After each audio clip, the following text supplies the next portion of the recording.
Hello, नमस्कार साथियों, स्वागत अभिनंदन आप सभी का हमारे इस यूट्यूब चैनल कुशवा क्लासेस पर। आशा और उम्मीद आप सब मस्त होंगे, स्वस्थ होंगे और अपनी तैयारी में व्यस्त होंगे। जैसा कि सभी साथियों को पता है कि हम साथियों बीएसटीसी परीक्षा 2024 को लेकर के पशु परीक्षर परीक्षा हो, आपकी पीटीटी परीक्षा हो, उन सभी को लेकर के हम जो राजस्थान जीके है, जी हाँ साथियों, राजस्थान जीके का जो हमारा सिलेबस है, हम उसको साथियों थ्योरी के माध्यम से कंप्लीट कर रहे हैं साथियों, सिलेबस को थ्योरी के माध्यम से। तो जो भी साथियों चैनल पर पहली बार विजिट कर रहे हैं, तो साथियों क्या है, उनसे कहना चाहूँगा साथियों चैनल को सब्सक्राइब कर लें और बेल आइकन को साथियों ऑन कर लें, ताकि क्या है कि जो भी क्लास होंगी साथियों, उनका नोटिफिकेशन आप तक आसानी से साथियों पहुँच जाएगा। तो जो भी साथी यानी कि पहली बार जुड़ रहे हैं, तो उन साथियों से कहना चाहूँगा कि हमारी पिछली 14 क्लासें हो चुकी हैं साथियों। टेलीग्राम चैनल पर यदि आप नहीं जुड़े हैं, तो वहाँ पर जाकर जुड़ जाइए। वहाँ पर आपको सभी क्लास होगी, क्या है कि पीडीएफ वहाँ पर मिल जाती है, और क्या है सभी क्लासों का शेड्यूल वहाँ पर आपको दिख जाता है साथियों। तो यदि आपने अभी तक हमारी पिछली क्लास नहीं देखी है, तो साथियों चैनल पर प्लेलिस्ट बनी हुई है साथियों, वहाँ पर जाकर के आप आसानी से देख सकते हैं। चलिए साथियों, बिना किसी देरी के साथियों आगे का सेशन हमारा करते हैं साथियों। चलिए श्री गणेश का नाम लेकर के हम क्लास का शुभारंभ करते हैं। चलिए साथियों, कमेंट में सभी लिख दीजिए जय श्री गणेशाय नमः साथियों। चलिए साथियों, क्लास का शुभारंभ करते हैं साथियों। चलिए, कल देखिए साथियों, बात कर लेते हैं कल कहाँ तक हम कंप्लीट कर चुके थे साथियों। तो कल हमने किया था साथियों क्या, कि जो हमारी बंगाल की खाड़ी और खंबात की खाड़ी, जी है साथियों, यानी कि अपवाह तंत्र में गिरने वाली नदियाँ थी साथियों। जो अपवाह तंत्र वाली नदियाँ थी, यानी कि कौन सी नदी यानी कि खंबात की खाड़ी में गिरती है, और कौन सी नदियाँ आपकी बंगाल की खाड़ी में गिरती है, तो वो हमने कल साथियों कंप्लीट कर लिया था साथियों। ठीक है साथियों, तो कल हमने वो कंप्लीट कर लिया। तो सभी साथियों से कहना चाहूँगा साथियों, बार बार उसका रिवीजन कीजिए, तभी जाकर के साथियों आपको याद होगा साथियों। ठीक है साथियों, अब उससे आगे चलते हैं साथियों। कुछ नदियाँ बची हैं आपके, क्या है कि वो जो आपके एग्जाम में पूछी जाती हैं साथियों। ठीक है साथियों, तो इंपॉर्टेंट है परीक्षा की दृष्टि से साथियों, इनको आपको बार बार रिवीजन करना है साथियों, याद आसानी से हो जाएंगे साथियों। एक बार में नहीं होगा साथियों, लेकिन एक दिन जरूर होगा साथियों। ठीक है साथियों, तो मेहनत करते रहिए साथियों। ठीक है, चलिए बिना किसी देरी के शुरू करते हैं। देखिए, ये टॉपिक रहने वाला है साथियों हमारा, कि आंतरिक प्रवाह क्षेत्र वाली नदियाँ। जी हाँ साथियों, आंतरिक प्रवाह क्षेत्र वाली नदियाँ हमने कल कुछ कर ली थी, बाकी बची हुई अन्य महत्वपूर्ण नदियों की जानकारी। जी साथियों, जो भी बाकी हमारी नदियाँ बची हैं, उनके बारे में हम आज चर्चा करने वाले हैं साथियों इसमें। चलिए साथियों, बिना किसी देरी के सभी साथियों से कहना चाहूँगा, एक बार क्लास को सभी साथी शेयर कर दीजिए साथियों, अपने सभी ग्रुप्स में शेयर कर दीजिए। और जो भी साथी तैयारी कर रहे हैं आपके पीटीटी की या बीएसटीसी की या फिर पशु परिचर की तैयारी कर रहे हैं, उन सभी तक ये क्लास को साथियों पहुंचा दीजिए। ये साथियों आप पर मैं काम छोड़ रहा हूँ साथियों, बस आपको शेयर करने के लिए बोल रहा हूँ साथियों। बाकी आपकी मर्जी है साथियों, यदि आप लाइक करें, आपको पसंद आए तो लाइक करें, नहीं तो सिर्फ इतना जरूर करें, आपकी क्लास को शेयर ज़्यादा से ज़्यादा करें। चलिए साथियों, शुरू करते हैं। देखिए, ये फैक्ट हमारे चल रहे थे साथियों। देखिए, नदियाँ एक तरफ आपके साथियों क्या नदियाँ दे रखी है, दूसरी तरफ आपका उद्गम स्थल है, और इधर है आपके साथियों क्या गिरने का स्थल। कौन सी नदी कहाँ पर गिरती है, तो साथियों पहली नदी दे रखी है आपके सामने, क्या है, बापनी नदी। जी साथियों, बापनी नदी को ही बोलते हैं साथियों ब्राह्मणी नदी। जी साथियों, बापनी नदी को ही बोलते हैं क्या, ब्राह्मणी नदी। तो इसका उद्गम होता है साथियों हरिपुर गांव, यानी हरिपुर या फिर हरिपुरा गांव भी मिल सकता है साथियों। हरिपुर गांव की पहाड़ियाँ चित्तौड़गढ़। जी साथियों, कहाँ से, हरिपुर गांव की पहाड़ियाँ चित्तौड़गढ़ से बापनी नदी का उद्गम होता है। और ये साथियों किस नदी का भाग है साथियों, चंबल नदी, यानी कि चंबल नदी में जाकर के ये विलय हो जाती है, बापनी नदी या फिर ब्राह्मणी नदी। जी साथियों, बापनी नदी या फिर ब्राह्मणी नदी का उद्गम होता है साथियों हरिपुरा गांव की पहाड़ियाँ, जो कि कहाँ पर साथियों, चित्तौड़गढ़ में। और ये कहाँ पर साथियों जाती आपके विलय हो जाती है, आपकी हो जाती है साथियों चंबल नदी में, ये जाकर के विलय हो जाती है साथियों। अगली नदी की बात करें साथियों, मैज नदी। जी साथियों, मैज नदी का उद्गम होता है साथियों मांडलगढ़। जी साथियों, मांडलगढ़ के पूर्व की पहाड़ियाँ, यानी कि भीलवाड़ा। तो सीधा आपको याद रखना है कि मैज नदी का उद्गम कहाँ से होता है, मांडलगढ़ भीलवाड़ा। ठीक है साथियों, मांडलगढ़ भीलवाड़ा से क्या होता है, मैज नदी का उद्गम होता है साथियों। ये भी किस का भाग है, तो चंबल नदी का भाग है, यानी कि चंबल नदी में जाकर के विलय हो जाती है मैज नदी। तो साथियों इससे आप एक अंदाजा भी लगा सकते हैं कि चंबल नदी में मिल रही है, चंबल नदी में जाकर विलय हो रही है। तो सीधा सा बात है साथियों कि बापनी नदी और मैज नदी दो नदियाँ, ये क्या है कि चंबल नदी की सहायक नदी भी बोल सकते हैं इनको साथियों, ये सहायक नदी भी हो जाएंगी इसकी। ठीक है साथियों, अगली नदी क्या है, अगली है आपके साबी नदी। ये साथियों साबी नदी का उद्गम होता है सेवर की पहाड़ियाँ। सेवर की पहाड़ियाँ, जो कि ये क्या है साथियों, साबी नदी है आंतरिक प्रवाह क्षेत्र की नदियाँ साथियों। मैं सभी नदियों को आपको एक साथ साथियों बिल्कुल बता दूंगा साथियों कि कौन कौन सी नदी है आपके किस में आती है साथियों। फ्लो चार्ट में अभी साथियों रेडी किया है साथियों आपके लिए, मैं अगली क्लास में साथियों तो आपको फ्लो चार्ट इसका सभी का दिखा दूंगा। ठीक है साथियों, देखिए एक बार सभी साथियों के लिए दोबारा रिवीजन कर देता हूँ मैं साथियों। रिवीजन से क्या होगा साथियों, आपको आसानी से याद होगा साथियों। बार बार रिवीजन करोगे तभी याद होगा साथियों, मैं बार बार कहना चाहता हूँ साथियों, क्योंकि मुझे भी साथियों इसी प्रकार से याद होता था साथियों मेरे टाइम पर साथियों। क्या है, तो आपको भी क्या है साथियों, इसी प्रकार से आपको बार बार रिवीजन करना है, तो आपको आसानी से याद होगा साथियों, बिल्कुल याद हो जाएगा साथियों, कंटेस्ट हो जाएगा। ठीक है, एक बार दोबारा से रिवीजन कर देता हूँ। देखिए कि बापनी नदी, ये साथियों बापनी नदी है ना आपके, तो बापनी नदी का उद्गम होता है साथियों हरिपुरा या फिर हरिपुर गांव की पहाड़ियाँ, चित्तौड़गढ़। जी हाँ साथियों, हरिपुर गांव या फिर हरिपुरा गांव की पहाड़ियाँ चित्तौड़गढ़ से बापनी नदी का उद्गम होता है, जो कि आपके कहा साथियों किस नदी का भाग है, चंबल नदी का, यानी कि चंबल नदी में जाकर के विलय हो जाती है साथियों। अगला है आपके साथियों मैज नदी। ये साथियों मैज नदी, और मैज नदी का उद्गम होता है साथियों आपके कहाँ से साथियों, मांडलगढ़। ये साथियों मांडलगढ़ भीलवाड़ा से, मांडलगढ़ भीलवाड़ा से आपका क्या है कि मैज नदी का उद्गम होता है मांडलगढ़ भीलवाड़ा से, और ये नदी भी आपकी चंबल नदी में जाकर के विलय हो जाती है साथियों। ठीक है साथियों, अगला है साबी नदी। जी साथियों साबी नदी, साबी नदी का उद्गम होता है सेवर की पहाड़ियों से। जी साथियों साबी नदी का उद्गम होता है सेवर की पहाड़ियों से, और ये साथियों का क्या है कि आपके आंतरिक प्रवाह की नदी है। जी साथियों ये भी साथियों आपके क्या है कि आंतरिक प्रवाह की नदी है साबी नदी। ठीक है साथियों, यहाँ तक सभी साथियों को क्लियर है साथियों, स्क्रीनशॉट ले लीजिए सभी साथी। चलिए अगले फैक्ट पर बढ़ते हैं साथियों आगे। चलिए अगली नदी आपके सामने साथियों, कौन सी नदी है, कातली नदी। जी साथियों कातली नदी अगली आपकी, कातली नदी का उद्गम होता है साथियों खंडेला। ये साथियों खंडेला की पहाड़ियाँ सीकर से, खंडेला की पहाड़ियाँ सीकर से होता है, और ये भी साथियों क्या है कि आंतरिक प्रवाह की नदी है साथियों। याद कैसे करेंगे आप इसको, तो याद साथियों देखिए, कातली नदी में आपको क्या फीलिंग आ रही है साथियों, कातली नदी में आप कहेंगे सर कातली नदी में आपको आ रही है कातिल की फीलिंग आ रही है क्या, बिल्कुल सर, आप कहेंगे बिल्कुल सर कातिल की फीलिंग आ रही है, तो कातली नदी में आपके हो जाएगा सर क्या, कातिल। तो जो आप कातिल होता है आपका, जैसे मान लीजिए कोई दुश्मन है आपका, तो कातिल को क्या आप किससे मारोगे बताइए, आप उस पर फूल फेंक के मारोगे या फिर खंडे से मारोगे, खंडे जानते हो ना, पत्थर। ठीक है साथियों, तो ग्रामीण भाषा में उसको क्या बोलते हैं, खंडे। तो जो कातिल होता है आप उसे किससे मारोगे, खंडे से, तो खंडे से हो जाएगा खंडेला। खंडेला की पहाड़ियाँ कहाँ पर है, सीकर में, तो कातली नदी का उद्गम हो जाता है खंडेला की पहाड़ियाँ सीकर से। ठीक है साथियों, आंतरिक प्रवाह की नदी है। अगला क्या है, अगला है कि लूणी। जी हाँ साथियों लूणी नदी, लूणी नदी का उद्गम होता है नागपाड़ अजमेर से, नागपाड़ अजमेर से, यानी कि अजमेर की नाग पहाड़ियों से होता है लूणी नदी का उद्गम। ठीक है साथियों, और किसका भाग है साथियों, ये कच्छ के रण में जाकर के विलय हो जाती है साथियों। कल मैंने आपको बताया था लूनी नदी के बारे में, तो वो क्या है साथियों, कच्छ के रण में जाकर के विलय हो जाती है। अगला कौन सा है साथियों, अगला है कि सागरी नदी। जी साथियों सागरी नदी या फिर सागी नदी, घबराने की आवश्यकता नहीं है साथियों, कोई भी ऑप्शन में मिल सकता है साथियों, क्योंकि कई किताबें सागरी बताती हैं इसको, कई सागी बोलती हैं साथियों, आपको दोनों याद रखना है साथियों, घबराने की आवश्यकता नहीं है। तो सागी नदी या फिर सागरी नदी का उद्गम होता है जसवंतपुरा। ये साथियों जसवंतपुरा की पहाड़ियाँ आपके कहाँ पर है, जालौर में।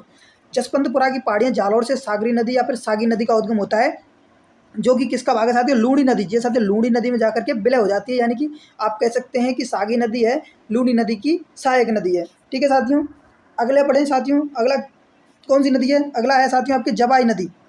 जी हाँ साथियों जवाई नदी, जवाई नदी का उद्गम होता है साथियों गोरिया गांव की पहाड़ी बाली पाली, यानी कि गोरिया गांव बाली पाली से आपका, यानी कि जो जवाई नदी है इसका उद्गम होता है साथियों, और ये भी साथियों लूणी नदी में जाकर के विलय हो जाती है, यानी कि लूणी नदी की सहायक नदी है साथियों जवाई। इस नदी पर साथियों स्टार लगा लीजिए साथियों, बिल्कुल छपने वाली नदी है साथियों, बिल्कुल परीक्षा में आपके जवाई नदी। ठीक है साथियों, एक बार सभी साथियों के लिए रिवीजन कर देता हूँ साथियों, क्या है देखिए, कौन सा देखिए, कातली नदी। ये साथियों क्या है, कातली नदी, कातली नदी का उद्गम होता है, यानी कि याद कैसे करेंगे, कातिल होता है उसको आपके खंडे से मारना चाहिए, कातिल को खंडे से मारना चाहिए, तो खंडे से हो जाएगा खंडेला की पहाड़ियाँ। ये साथियों कातली नदी का उद्गम हो जाएगा खंडेला की पहाड़ियाँ सीकर से, खंडेला की पहाड़ियाँ सीकर से, जो कि आपके क्या है साथियों, आंतरिक प्रवाह क्षेत्र का भाग है। ये साथियों आंतरिक प्रवाह क्षेत्र में ये कातली नदी आपके आती है साथियों। अगला है आपके साथियों क्या, लूणी नदी। ये साथियों लूणी नदी का उद्गम होता है अजमेर की नाग पहाड़ियों से। ये साथियों लूणी नदी का उद्गम होता है अजमेर की नाग पहाड़ियों से, जो कि कच्छ के रण का भाग है। जी साथियों कच्छ के रण का भाग है।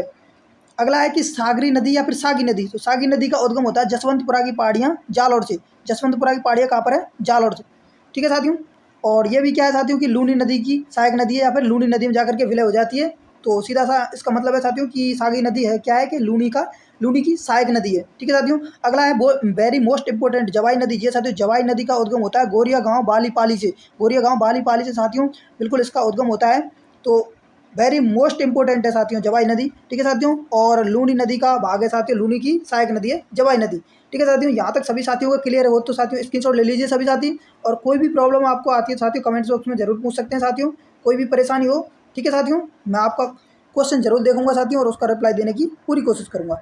चलिए साथियों स्क्रीनशॉट ले लीजिए सभी साथी, आगे बढ़ते हैं साथियों अगले फैक्ट पर। चलिए साथियों, अगला फैक्ट है आपके सामने। देखिए अगला है कि कौन सी, सुकैल नदी। ये साथियों सुकैल नदी का उद्गम होता है सिरोही की पहाड़ियों से। ये साथियों सुकैल नदी का उद्गम होता है सिरोही की पहाड़ियाँ, जो कि कच्छ के रण का भाग है। साथियों इतने इंपॉर्टेंट नहीं है, फिर भी आप एक बार देख लीजिए। क्या है कि साथियों की रिस्क आपको नहीं लेना साथियों, मैं आपको सभी कंप्लीट करके चल रहा हूँ साथियों। रिस्क आप नहीं ले सकते साथियों, बिल्कुल मत लीजिए साथियों रिस्क। ठीक है साथियों, अभी आपके सामने पास अभी समय है साथियों, आप कुछ कर सकते हैं साथियों, अच्छा कर सकते हैं साथियों इसमें। ठीक है साथियों, क्या सुकैल नदी, सुकैल नदी का उद्गम हो जाएगा साथियों सिरोही की पहाड़ियाँ। सिरोही की पहाड़ियाँ क्या है साथियों, और ये किसका भाग है साथियों, कच्छ का रण का भाग है।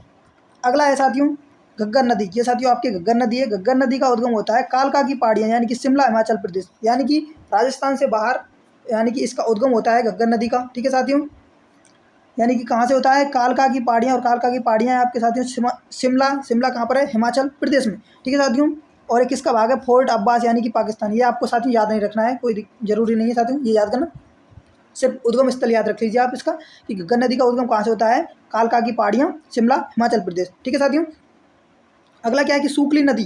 जी साथियों सूखली नदी का उद्गम होता है सिलारी की पहाड़ियों में। जी साथियों सिलारी की पहाड़ियाँ कहाँ पर है, सिरोही में। सूखली नदी का उद्गम होता है सिलारी की पहाड़ियाँ यानी कि सिरोही। और ये किसका साथियों, पश्चिमी बनास का भाग है साथियों, यानी कि पश्चिमी बनास में जाकर के ये विलय हो जाती है सूखली नदी। ठीक है साथियों, अगला क्या है, पश्चिमी बनास। ये साथियों पश्चिमी बनास का उद्गम होता है नया सानवारा। नया सानवारा की पहाड़ियाँ सिरोही। आप सीधा याद रख लीजिए क्या, कि पश्चिमी बनास का उद्गम होता है सिरोही से। पश्चिमी बनास नदी है आपके साथियों, जिसका उद्गम होता है सिरोही से। ठीक है साथियों, कच्छ के रण में जाकर के विलय हो जाती है। ठीक है साथियों, एक बार सभी साथियों के लिए रिवीजन कर देता हूँ दोबारा से। सुकैल नदी, पहला है आपका क्या है, सुकैल नदी। सुकैल नदी का उद्गम होता है साथियों क्या, सिरोही की पहाड़ियों से। सुकैल नदी है आपके सिरोही की पहाड़ियों से होता है सुकैल नदी का उद्गम, सिरोही की पहाड़ियाँ से, और कच्छ के रण में जाकर के विलय हो जाती हैं साथियों। अगला है कि घग्गर नदी। ये साथियों घग्गर नदी, घग्गर नदी का उद्गम होता है कालका की पहाड़ियाँ। ये साथियों घग्गर नदी का उद्गम होता है कालका की पहाड़ियाँ, और कालका की पहाड़ियाँ आपके कहाँ पर है साथियों, शिमला हिमाचल प्रदेश। ठीक है साथियों, ये आपको याद नहीं रखना है साथियों। पोर्ट अब्बास पाकिस्तान, कोई ज़रूरी नहीं है साथियों याद करना। ठीक है साथियों, क्योंकि आप राजस्थान से तैयारी करें तो राजस्थान में क्या है साथियों, ये पाकिस्तान आपसे नहीं पूछेगा। अगला क्या है कि सूखली नदी। ये साथियों सूखली नदी, सूखली नदी का उद्गम कहाँ से होता है साथियों, सिलारी की पहाड़ियाँ। जी साथियों सिलारी की पहाड़ियाँ आपकी कहाँ पर है साथियों, सिरोही में। सिलारी की पहाड़ियाँ सिरोही में होता है सूखली नदी का उद्गम। और ये साथियों किसका है, आपके पश्चिमी बनास। ये साथियों पश्चिमी बनास में जाकर के विलय हो जाती है, यानी कि पश्चिमी बनास की सहायक नदी हो जाएगी सूखली नदी।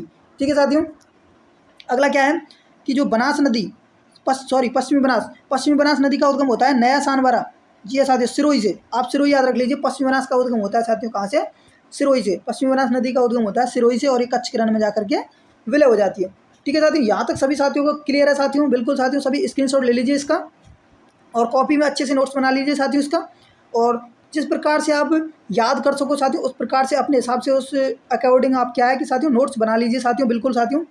ठीक है, चलिए यहाँ से आगे बात करते हैं। देखिए साथियों, ये नदियाँ मैंने आपके सामने कंप्लीट कर दी साथियों। ठीक है साथियों, जो अपवाह तंत्र में आपके नदियाँ आती थी, ये साथियों अपवाह तंत्र में आपके जितने भी नदियाँ आती थी, अपवाह तंत्र के अंतर्गत, यानी कि कौन सी नदी कौन से क्षेत्र में गिरती है, यानी कि खंबात की खाड़ी में कौन सी नदी गिरती है, आपके बंगाल की खाड़ी में कौन सी गिरती है, तो ये नदियाँ आपके साथियों सभी कंप्लीट है साथियों। ठीक है साथियों, अब इससे आगे क्या है, हम एक एक नदी के बारे में चर्चा करेंगे। जैसे कि मान लीजिए कोई एक एक नदी के बारे में, जैसे कि चंबल हो गया, जैसे कि चंबल हो गया साथियों, लूनी नदी हो गई, तो इन सभी के बारे में एक एक से डिस्कस कर लेंगे साथियों। जो भी महत्वपूर्ण फैक्ट बनेंगे, जितने भी साथियों जहाँ से परीक्षा में सीधे क्वेश्चन आते हैं साथियों, उनको आपको पढ़ाना साथियों, क्योंकि राजस्थान जीके का सिलेबस इतना है साथियों, आप मान के चलिए साथियों, राजस्थान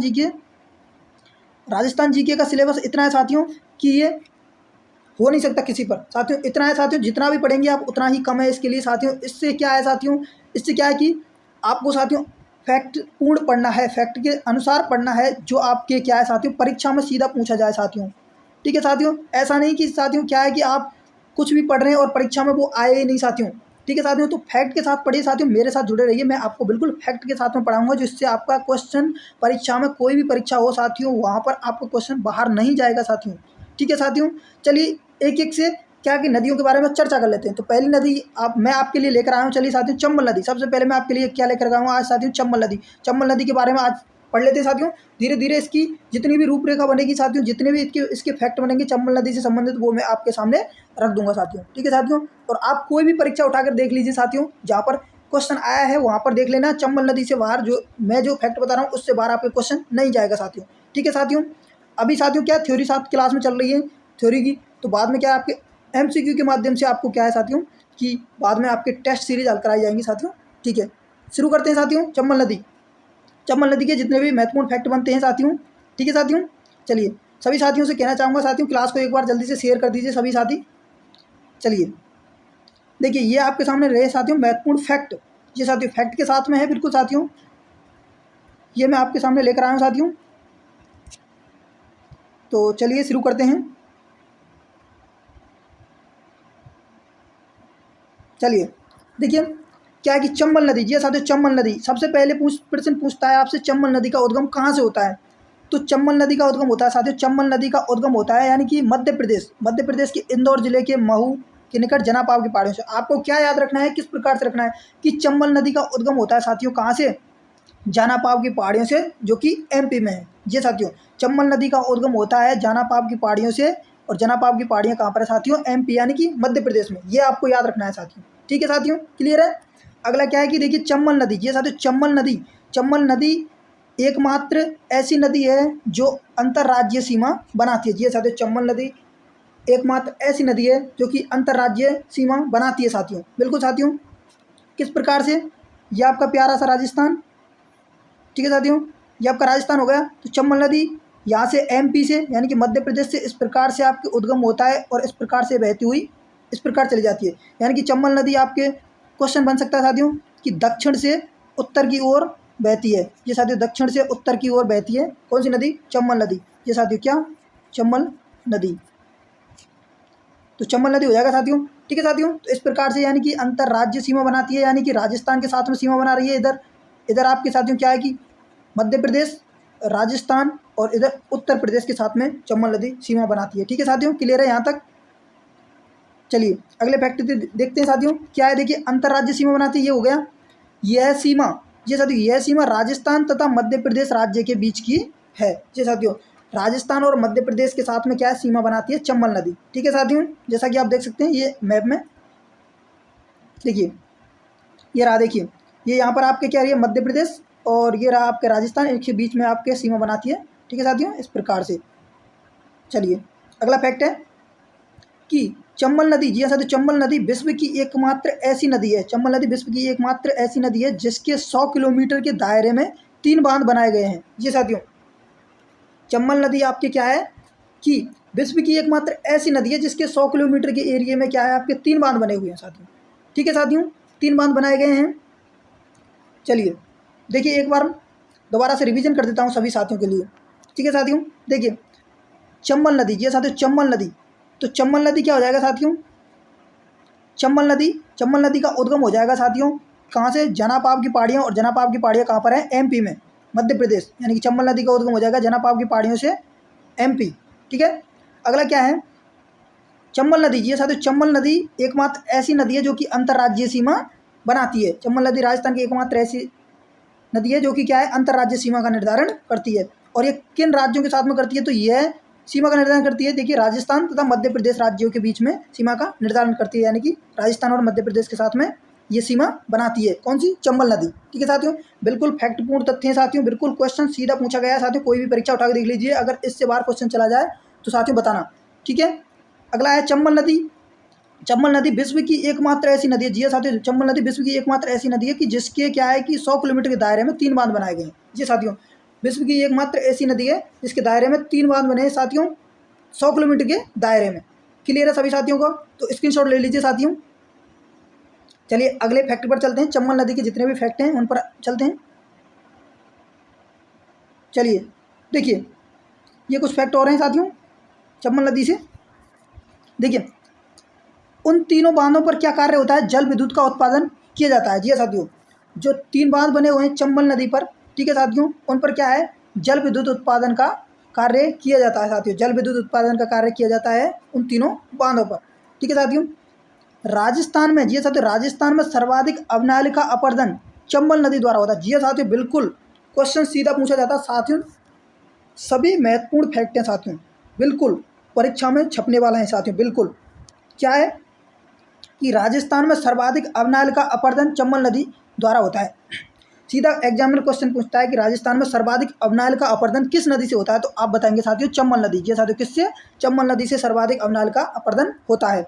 अगला क्या है कि चंबल बेसिन, ये साथियों चंबल बेसिन राजस्थान में उत्खात स्थलाकृति के लिए प्रसिद्ध है। जी साथियों बिल्कुल सीधा क्वेश्चन पूछा गया है साथियों, परीक्षा में पूछा जाने वाला है साथियों, स्टार भी लगा लीजिए साथियों। बिल्कुल क्या है, इस प्रकार से पूछा जाता है, किस प्रकार से एग्जाम में पूछता है कि चंबल बेसिन, ये साथियों इस प्रकार से पूछता है कि राजस्थान में उत्खात स्थलाकृति के लिए कौन सा बेसिन प्रसिद्ध है या फिर कौन सी नदी प्रसिद्ध है, तो चंबल बेसिन हो जाएगा साथियों उत्खात स्थलाकृति के लिए। ये साथियों अगला क्या है कि इस नदी का, ये साथियों इस नदी का प्रवाह प्रणाली वृक्षाकार होती है। ये साथियों इस नदी की प्रवाह प्रणाली वृक्षाकार होती है, जैसा कि आप देख सकते हैं साथियों, ये इस प्रकार से एक प्यारा सा आपका राजस्थान और ये यहाँ पर एमपी हो गया, एमपी से इस प्रकार से ये नदी बहती है, यानी कि वृक्षाकार रूप में आपके ये नदी का प्रवाह होता है इस प्रकार से। ठीक है साथियों, चलिए क्या है कि इस नदी का प्रवाह प्रणाली वृक्षाकार होती है। ठीक है, इसका बहाव ये साथियों दक्षिण से उत्तर की ओर होता है। जी हाँ साथियों, आप देख सकते हैं साथियों यहाँ पर कि इसका बहाव देखिए साथियों, यहाँ पर ये दक्षिण दिशा है, इधर ये देखिए दक्षिण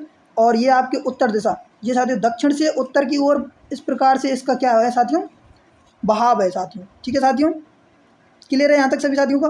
अगला क्या है कि यह नदी, ये साथियों यह नदी राज्य की बहाव क्षेत्र की दृष्टि से सबसे लंबी नदी है। ये साथियों बिल्कुल सीधा क्वेश्चन पूछा जाता है साथियों, स्टार लगा लीजिए साथियों, कि क्या है कि पूछा जाता है कि राजस्थान क्षेत्र में, ये साथियों राजस्थान में यानी कि राज्य की बहाव क्षेत्र की दृष्टि से यानी कि बहने की दृष्टि से सबसे लंबी नदी कौन सी है, बहाव क्षेत्र की दृष्टि से सबसे लंबी नदी हो जाएगी आपके साथियों चंबल नदी। ये साथियों राजस्थान की, इसकी लंबाई पूछे तो साथियों लंबाई हो जाएगी 1051 किलोमीटर। ये साथियों चंबल नदी की लंबाई हो जाएगी 1051 किलोमीटर।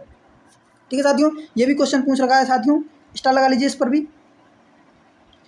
चलिए एक बार सभी साथियों के लिए रिवीजन कर देता हूँ साथियों। देखिए क्या है कि जो चंबल नदी पर 3 बांध बने हुए हैं, जी साथियों 3 बांधों से क्या होता है, जल विद्युत का उत्पादन होता है।